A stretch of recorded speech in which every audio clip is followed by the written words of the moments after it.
Une nouvelle qui a créé un choc dans les milieux financiers canadiens, le gisement d'or dont la compagnie albertaine Bre-X détient les droits en Indonésie pourrait être beaucoup moins riche que prévu si on en croit une expertise indépendante. Les bourses canadiennes ont immédiatement suspendu les transactions sur le titre de Bre-X pour éviter une dégringolade. Maxence Bilodeau nous rappelle les faits. Dans la jungle indonésienne, une petite compagnie de Calgary, Bre-X, pensait avoir trouvé ce qui était au départ une petite mine d'or et qui est devenue rapidement la plus grosse découverte du siècle.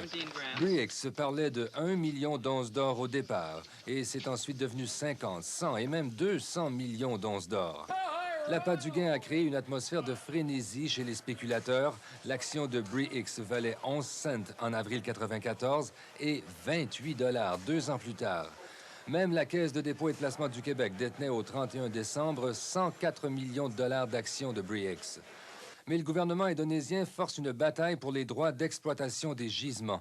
Une autre firme canadienne entre dans la course, Barrick, qui se croit en bonne posture avec au conseil d'administration Brian Mulroney et l'ex-président américain George Bush. Finalement, Barrick est évincé, le gouvernement indonésien enlève à Bre-X la moitié de ses parts et les redonne à une compagnie américaine, Freeport, et à des investisseurs indonésiens. Le vrai cauchemar commence la semaine dernière. Mystère, le géologue en chef de Bre-X se serait suicidé en se jetant au bas d'un hélicoptère en vol. Coïncidence ou pas, 2 jours plus tard, un journal indonésien rapporte que Bre-X aurait peut-être surévalué le potentiel en or de la propriété. Et puis voilà, Bre-X reconnaît par communiqué que oui, il y a de fortes chances que le potentiel en or ait été surestimé. Une firme indépendante va poursuivre les tests.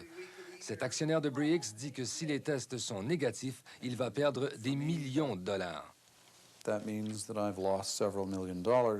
Dès l'annonce de Bre-X, la Bourse de Toronto a interrompu toute transaction sur les titres de la compagnie.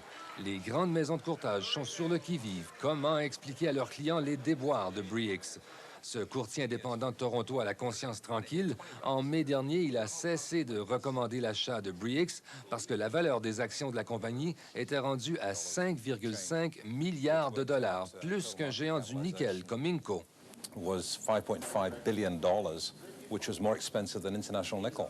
Ainsi va l'appât du gain. Bre-X valait 5,5 milliards de dollars alors qu'elle n'avait pas produit une seule once d'or ni un seul dollar en revenus.